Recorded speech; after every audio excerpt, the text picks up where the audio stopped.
We are a international company. We have people around the world. So the jokes around the world have different meanings around the world. Sometimes it's funny, sometimes it's awkward, but all the times it's amazing experience. Make people feel they are in a community. They are not in a robotic world. When we discuss our culture, we discuss our family traditions, etc. As per activity, sometimes it's show and tell 2.0. We share our weekend pictures. Every wheel element is a topic. So it's huge. It's great. Religions have those chants, mantras, etc. We have this company club. In the end, it's just like celebrating your existence in the company. To me, we are investing our days and thinking about that, the energy. So in the end, this existence is being celebrated with this club. So it's very powerful.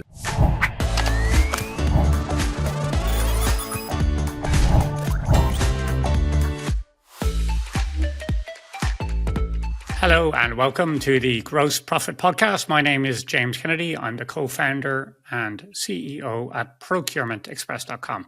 We take the hassle out of managing your company's purchasing with magical features. And for a change, we are here to talk about that kind of today.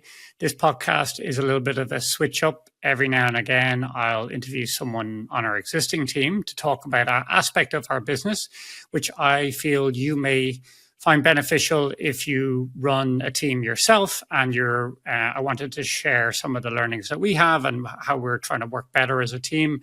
It also gives you a little bit of insight into how we work together. If you're interested in working with us, this might be a good one to get a sense of what it's like to work with Procurement Express. Today, I've got our head of engineering, Deepak Sharma, on the call. Deepak, we have worked together for more than 7 years now. God help us. God help you. Maybe you could just introduce yourself for the listeners, tell people a bit about where you are in the world, what's your background. Thank you, James, for having me. I feel like amazed to having my first podcast ever with the boss itself. So it's kind of an honor. And then more than a boss, you are also like kind of a coach to me and like a big brother, like you are a friend. So yeah, I think that's part of me for you. Then from my personal side, I think I'm born in New Delhi because of my wife.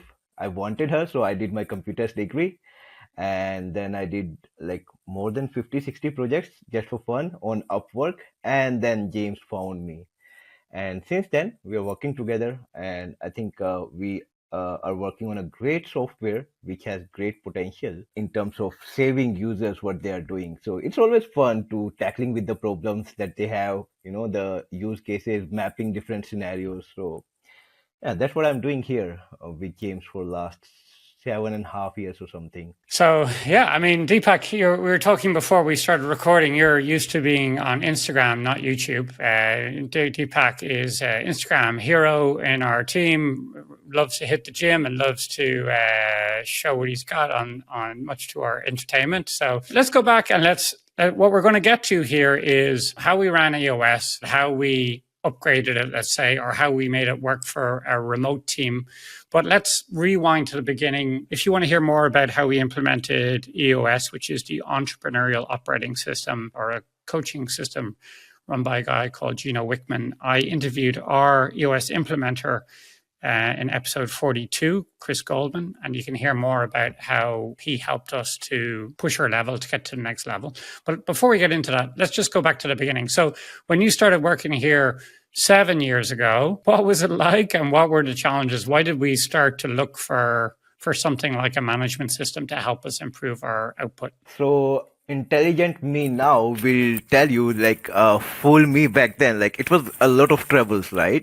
We don't know what we are going to do tomorrow like next week, I can say now, but when I was in those situations, like I was never thinking about the future. And now I think that's the biggest change that EOS gave us. Instead of worrying about like now, we also define our future, where we want to go, what our pulses should be, how we should be doing the things, setting up a system. It's kind of a cool, like, the progress is huge. So how huge it is, I can't measure it, but as a journey, I would say it was a very amazing journey. That was also my memory. You're right. We never planned ahead. let's face it, and God help our customers at that stage, but it was really just very scrappy. We were getting going. We were only a couple of years in business, and literally every customer that we had would felt like need a new requirement. Like we'd have to write more code. We were kind of building the parachute on the way down after jumping out of the airplane. Kind of a startup story, I guess. And we were lucky in that we had great customers who really backed us up. And we also had strong demand. We had lots of people interested in the product. And that really helped us get over that hump. I mean, I don't know if you remember, I remember it being a lot more stressful, being a lot more chaotic and a lot more tension on the team. Yeah, a lot more fights, you can say. So,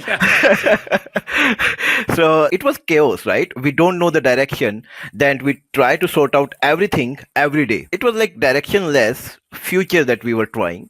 And it was not something on us. It was something that we were so busy in the current things that we don't try to sort out that future that I was talking about. So once these pulses, that meeting pulses started, like weekly, monthly, quarterly, the more and more we have it, I think the more and more future we can build it. Now we can predict what our next 6 months are, 1 year is. Back then, we had those calculations, but we were never meeting our expectations with this, let's say, structured system. We do. I think we are progressing. What we are deciding that here is the, let's say, rock or a rock to climb, and we do climb that rock mostly. Like at least 80-90% of the people are on that rock already. So it's a huge progress, I would say. Yeah, you're right. The only rule was don't die. If we didn't fix that bug for that customer today, we could have lost them, could have died, the whole thing could have fallen apart. So the first step I remember was that we just read the books ourselves. We were too cheap, let's be honest, to get a coach. So we said, okay, let's read the books. And in that first phase, I feel like, okay, it was good. The reason I was attracted to it was like a system we could follow. The first time we set a goal and we sort of say, okay, where are we actually going here? So actually some real leadership for a change, I guess. And we formed a leadership team. So it's yourself, myself, Christian, Mariska, Rob are on the leadership team now. We started to create some sort of company structure. And we'd already been up at around 20 people at this stage. So maybe it was on the edge of when you needed to start to do this sort of thing. The next phase was self-implementation. I don't know what your memory of that is before we brought Christian on board. I do have those memory. So we were doing a lot of those mistakes, like setting up wrong rocks, like fictionary rocks, talking about wrong topics instead of dwelling into what is going to give us, let's say, some customer satisfaction level of work. We were doing such an imaginary work. I think this will help customers. So we were not actually focusing on the customer problems, but we actually tried to create our own structure in some of the cases. But around the same time, we learned that and we started working out what is the mapping we should be doing for the customers after our first hit. And we started releasing or going down on the things, but I think we never achieved it until unless we got Christian back and he guided us and corrected our mistakes that we were doing in such a wrong way. Yeah, I still remember the first meeting with Christian. There were tears. Yeah, it was an experience. We never knew we are that passionate in the team itself. We all are working. It's just the direction that we are heading to is slightly different or majorly different sometimes. We all are working, but we are not heading in the same direction in terms of our future. So that was a great learning. And that was the major point when we identify, like, we are not heading in the same direction. How will we reach anywhere? Like, we don't know what we are trying to do, what market we want to disrupt. Then we started on those improvements. And in the beginning, it was quite difficult to even set that mindset. But with the help of Christian, he kept repeating the things, kept correcting our mistakes. And the now state, the state of our mind in current situation is way better. I think we know after 3 months what we want to see, what each other's department wants, who is in trouble. And I think a big part of that is, I would say, the morning sheet is we always used it, but the recent changes, they were amazing, like daily matrices of leading indicators that are leading you towards your rock from every department, and asking people if they need help if in case they are off track. So that was a great change, I would say. Because that's the weird thing. We were all working hard throughout all of this. It was just the results which were differing, right? So even though at every stage we were working hard, my abiding memory from that stage was that we had read the book. We kind of were playing house with EOS in that we were doing the bits we were comfortable with.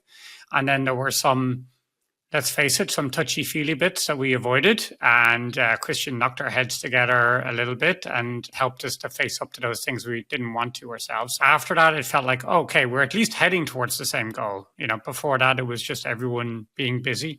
There's a very good episode on this by an Irish guy called Des Traynor. It's a product management talk, actually. It's called How to Build the Right Thing. It's on This Week in Startups. So if you Google episode 807 from This Week in Startups, Des Traynor, How to Build the Right Thing. He talked about this. It's about alignment. Even if you're going the wrong way, you've all got to be going the same way if you actually want to get there. So I think I agree with that. So this brings us to, I guess, last year, maybe the year before, where we started to work together well. So EOS, in a nutshell, will make you set a 10-year goal, which for us is to build a bulletproof company, a 3-year goal, a 5-year goal, 3-year goal, to set a revenue target, which we have, and then it'll break it down into quarterly, what they call rocks. And we had these rocks.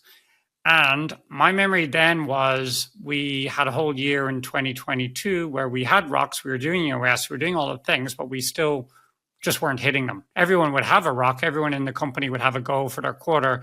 And then it felt like at the end of the quarter, we would scramble around and try and, oh yeah, what rock did I set? I said I'd do something. And then they start working on it. I guess we always had the morning meeting, but this is the change to it that we made really, I feel like, has helped us work better as a team. And this is something that's not in EOS. It's our power up, if you like, but it's something that helped us fill the gap between having a 90-day target and Monday morning, what the hell to do on Monday morning and get everyone. So maybe you can tell us a little bit, bring us through what is this morning meeting that we have and what has helped us start achieving our rocks instead of missing them as a group. So the morning meeting, I would say this is the most fun part that we have daily. This is the meeting that, like, we all wait for this meeting. We start with the good news. It's always makes you happy when you hear the good news. Then we talk about what are the great things happening in the company, like the good, bad, and ugly, some numbers. We just see them. We don't talk much. It's like, okay, you are in trouble. Do you need help?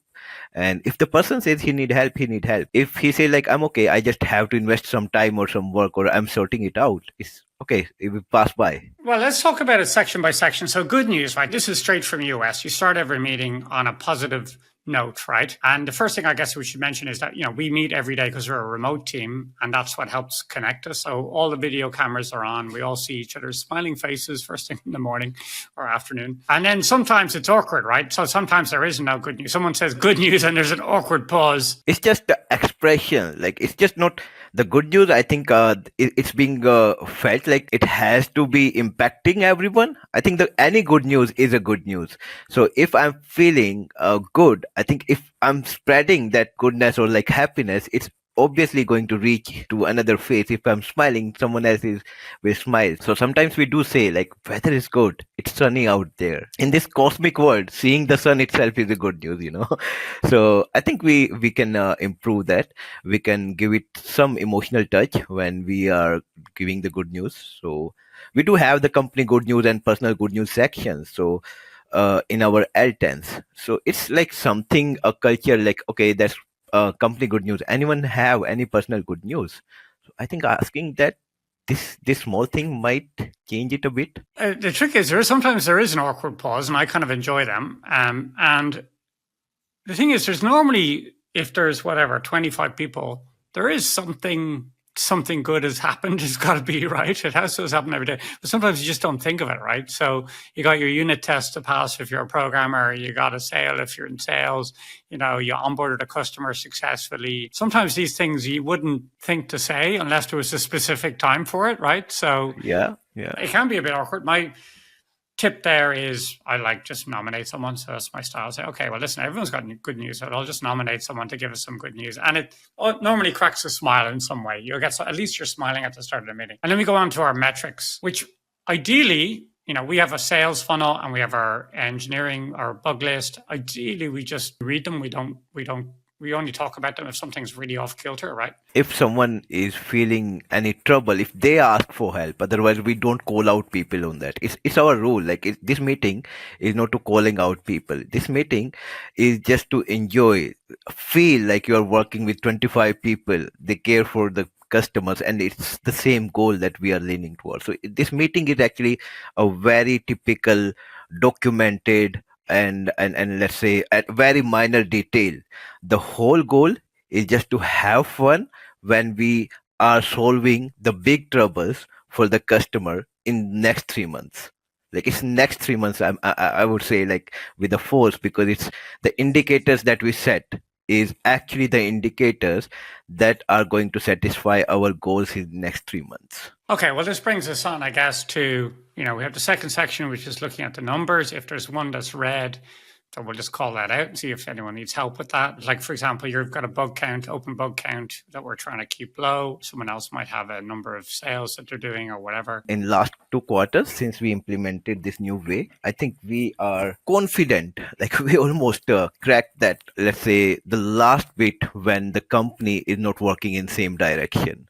Everyone have different goals, but not looking like the whole company goal is something to deliver on their rock. The company rock is the primary rock. And I think we forgot one of the most interesting section we have. It's like FPS competition having between Elandre and Brad. It's our support guys. They compete who is going to have more score on customer satisfaction that they are talking to. Yeah, you're right. On the dashboard, you do get to see some people are kind of in frenemies, let's call it, their friendly competition in order to keep their scores high. So that's kind of like a score we have for the completeness with which we're dealing with support tickets from customers. Okay, so we everyone has a name. You see someone's name, what they're trying to do, not 90 days, their rock, and their leading indicator. So maybe you can just describe why do we have those three things on a sheet every morning? I think in a summary, we can map if we are going with a quarterly goal, ROC, let's say have milestones. Okay. So milestones have weekly or like bi-weekly or let's say 1 month date somehow. But to reach that milestone, you need to do small tasks. And those tasks can be set like 2 hours, 3 hours a day you have to spend on calls, let's say for sales. For engineers, it will be different. Like for 2 hours, 3 hours, you have to invest in finding a skill that is going to improve the customer experience in coming days, or you have to work on improving the performance. So these are the minor, you can say, sub milestones we implemented on weekly basis, and we try to reach that sub milestone. Once we are there, we now know the next milestone we have to achieve, sub milestone, let's say, to achieve the milestone, and that is achieving our role. We have statuses over there like on track, off track, and change. So on track, it's everything going good. Off track, we ask, hey, do you need any help to make it on track from someone else?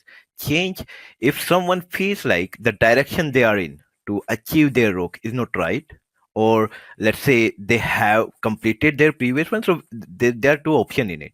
Sometimes our indicators are set. We think it is going to achieve our quarterly goal.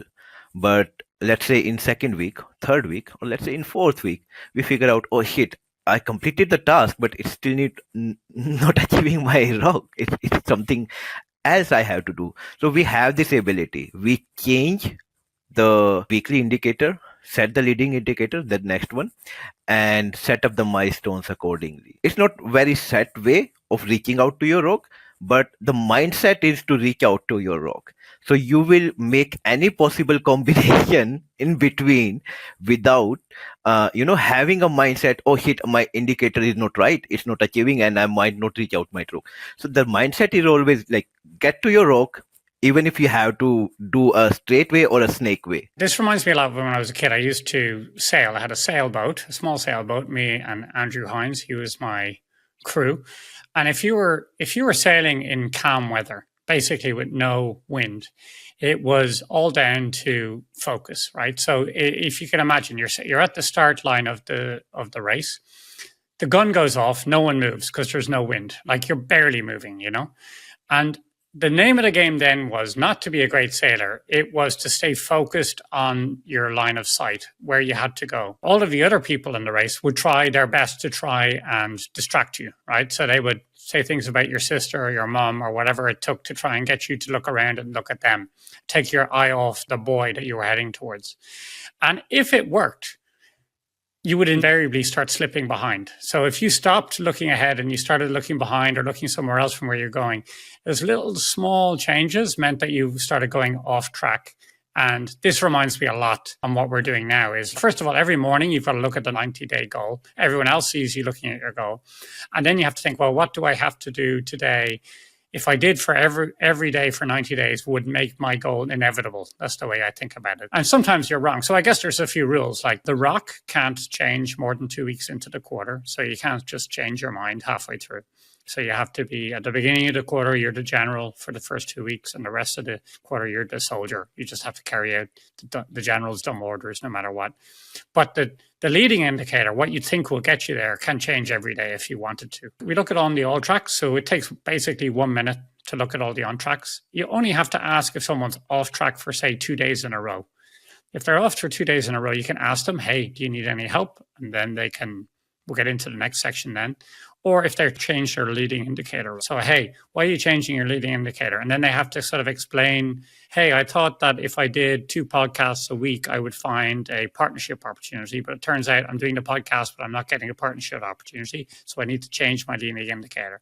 And they're the kind of the rules, if you like. And ideally then by the end of the quarter, but 2 weeks before the end of the quarter, most people should be going blue, as we call it. So when you're going blue, it means your rock has been achieved. It can be achieved in the first week or the 13th week, doesn't matter. The aim is to make the whole sheet blue by the time we're finished. I think we get a couple of learnings from these indicator things. Like a rock was green since the last week of the quarter and suddenly it becomes red.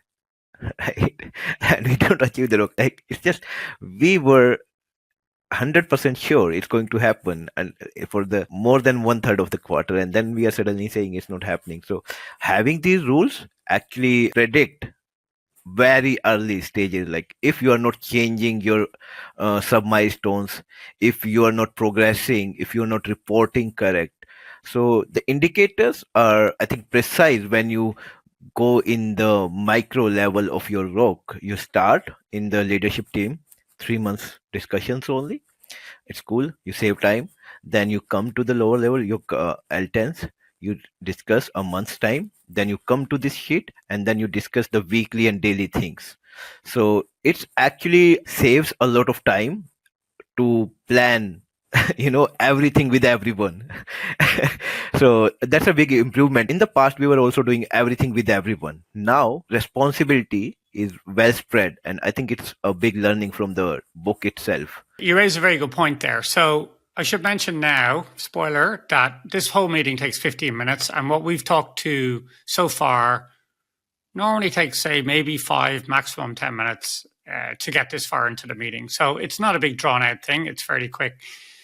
You only discuss the exceptions. And the good part for me, which we'll get to next, is at least there's not going to be 24 hours going by where you can't ask for help. You also see if someone's in or out, for example. And it means that you can do all of your team communication or the important stuff really in the one spot that everyone has in their diary. You're not chasing people around. Everyone's going to be there every day. You can get all your communication done at one time in 15 minutes. It's actually far more efficient sending Slack messages or chasing people down or trying to set up calls in the rest of the day. And it's an investment of 15 minutes, but it saves a lot more time because it means you're not sending emails, sending Slacks, writing big documents, expecting people to read it. So, but that really comes down to the next section. So what happens next, Deepak? Blockers. Okay, so this is the controversial one. And this is the hard one, right? So tell us, what are blockers? Initially, I think either we or as a whole team, we misunderstood the blockers. So we tried to put who we really think is stopping us to do the things at very late. Like when the things has not done at all, they passed on their date. Then we ask what happened. Then we put, oh, it was the broker, someone else. And then, oh shit, it was a simple thing.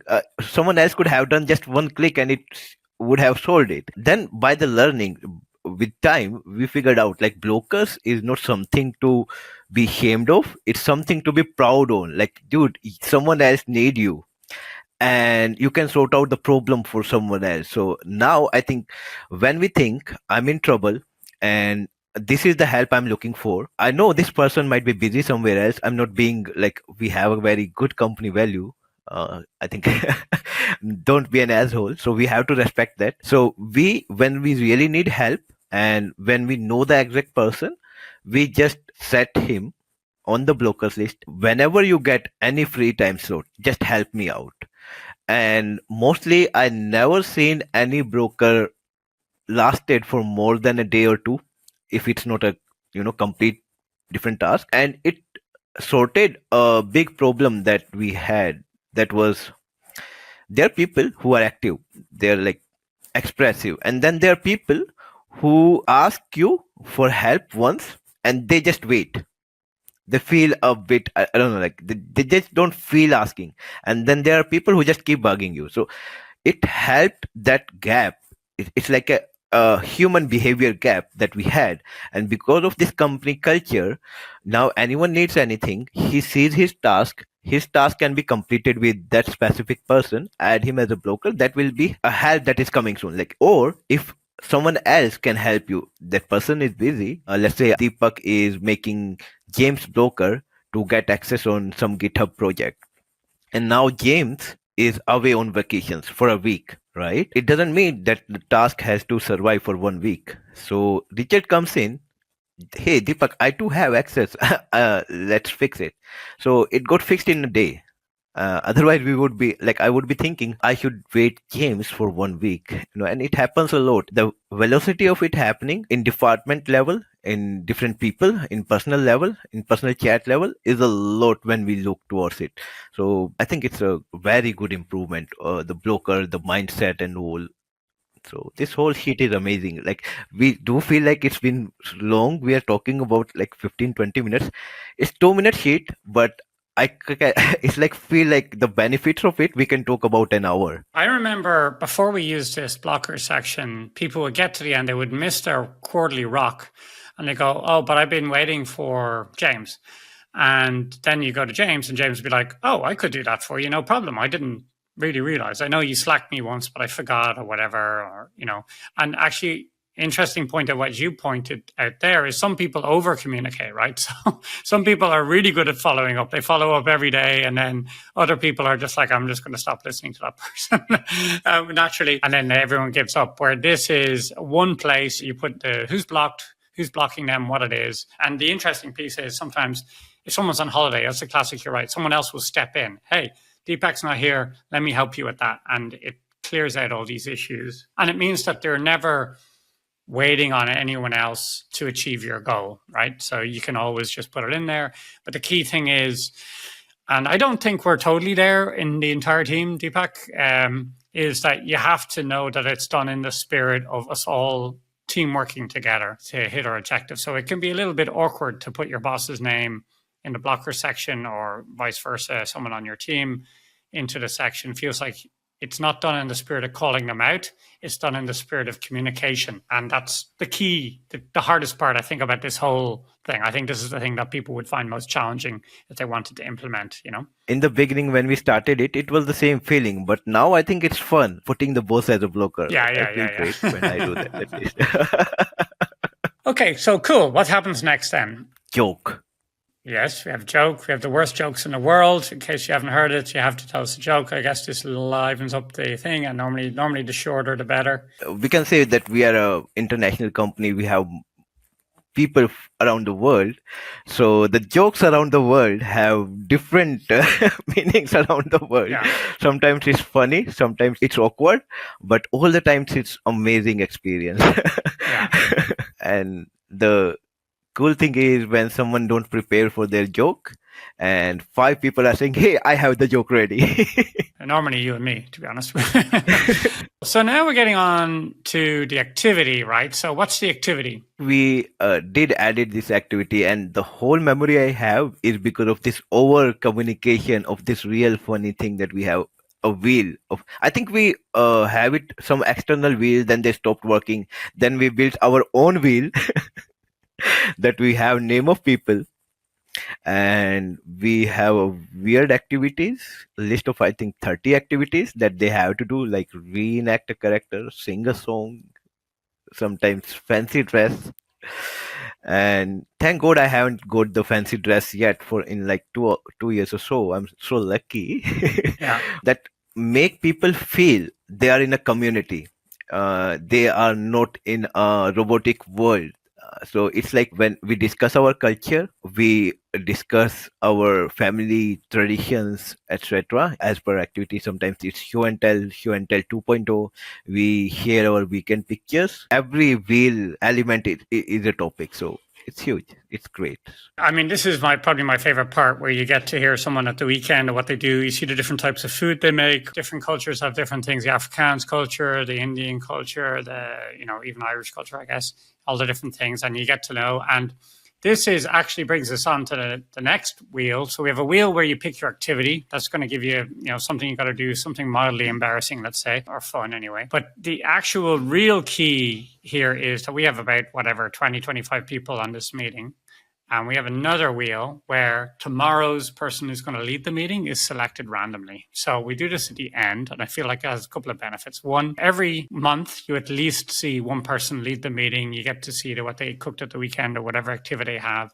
And I feel like this is what has changed us from a team of people on Slack or email and into people who know each other much better. Even if it's only 15 minutes once a month, you still get to hear people, get a bit know about what they're like, get into their interests, and it works really well. And it also, of course, means inherently, if your name's on the wheel, you got to show up for the meeting to make sure you're there and you're going to be picked the next day. So it's a simple enough meeting that anyone can run. It's a nice structure to it. And it gives us a chance to get to know each other better. And James's favorite thing on that meeting was having the links of wheels. Yeah, that's true. As a bunch of geeks, we've pulled together various tools. We put it all on a spreadsheet, and at the bottom we have a link so you can easily find it. And then this, I'll have to give a shout out to Yolandi Pansagro for the last thing that we do. So we have this weird company clap that was introduced by Mariska's sister when she worked with us many years ago. And when people see it first, they think it's a bit nuts. We have a company clap that we do, and that finishes up, and then we go off to work on a high. I feel like on a high anyway. So that's it. Yeah, religions have those chants, mantras, etc. We have this company clap. In the end, it's just like celebrating your existence in the company. To me, we are investing our days and thinking about that, the energy. So in the end, this existence is being celebrated with this clap. So it's very powerful. Yeah, I feel like this is kind of one of our superpowers here at Procurement Express. It won't stay the same. I think we're going to try and improve it over time, but I feel like it has been an unlock for us. I feel like it's something that's helped us work better as a team. I think we've talked a lot of positive things. Do we also like to have what's something that we want to improve? Good idea. Let's finish up with that. What would you change next? How would you improve it? In reality, after going these 3 years with traction with Chris, the improvements, the way we see the teams. So I would say the mindset, the person's mindset, like I will achieve this. I have to just find the right path to my rock. It should be without any fears. Like people are suspicious on reaching their goal in the very beginning itself, not realizing it's just a journey that they have to play their best. We do deal with some troubles. It's just not because we are not talented enough, but I think we sometimes fell too much into trouble when the trouble is not there. It's just the discussions that solves it. So I think there are the things that we are improving with the team. Knowing what it takes to win or what what is winning. It's not something that everyone has experienced at a high level. We did an interview on atomic habits. It was Evan Morgan, episode 55. He had a big influence because he basically, if you want to hit a goal, it's just down to the daily habit. The goal just doesn't happen by itself. It's down to what you do every day consistently. And I feel like this structure has taught me and is teaching all of us as a group what it takes to win. You overestimate what you can achieve in a week and underestimate in a year type of thing. And I feel like this helps us close that gap between the two, which means that we're more high achieving than we were. And in a summary, like what's your opinion on that 15-minute goal? You shared alongside me, but in a summary, like what do you think that 15-minute as a boss, like how do you see like what's going on? These things are going to be improved. Not how much future you can predict just being on that goal. I know at departmental level, it's a different thing, but being a boss, you should be able to predict something in advance than us. What I see from a leadership perspective, you mentioned that at the beginning that we were all working hard individually within our company departments, which was true, very hard. But we had a whole year that where we individually were working, and then in 2022, I had to write this email to all our customers explaining why the price was increasing by 7%. And when I wrote the email, there was basically nothing to talk about. Like we improved our support a bit, and everyone was super busy, but we hadn't actually improved the product that much. That was kind of heartbreaking. And that's because everyone was busy within their groups. And this meeting, I feel like, is where we start to work as a team between departments. So engineers are very used to working with other engineers. Engineers have GitHub. Salespeople have their CRM. They'll have these systems which help them work within their department, but this meeting is the one that helps us work together as a team. What I would improve, and I still think we need to improve, is we're getting better at it, setting those rocks and leading indicators correctly and realizing that you're part of a bigger team and working together is the thing to work on. So for example, Mesh, who helps me schedule people for the podcast, if she can't schedule people for me, I can't do the podcast. So I'm depending on her. So setting up the sort of triangle, if you like, together, where we work together, we all understand what our part in the objective that we're heading towards is my ultimate vision for it. And really the blocker piece there is the piece that we need to still get better at. We can still take it another level. It's good for communication. Not everyone on the team uses the blocker section still. Not everyone on the team says good news at the beginning, has good news. I'd like to try and engage everyone so that we're all using this a bit more. I think it's again comes down to the same thing, like the mindset. Having a strong mindset, I think we have to build, and that's pretty good. Like now, instead of doing those macro things and stressing out about the things why they are not working, now we are talking about things can work. That's how they will work. Just have faith and mindset. All right. Thanks, Deepak. This is a lot of fun. I appreciate chatting to you about this. Thanks for coming on the podcast. If you enjoyed this type of podcast, please let me know. Leave a comment. Get in touch. Tell us about what you enjoyed about it. I can do more of them about how we work internally, and we'll see you in the next one.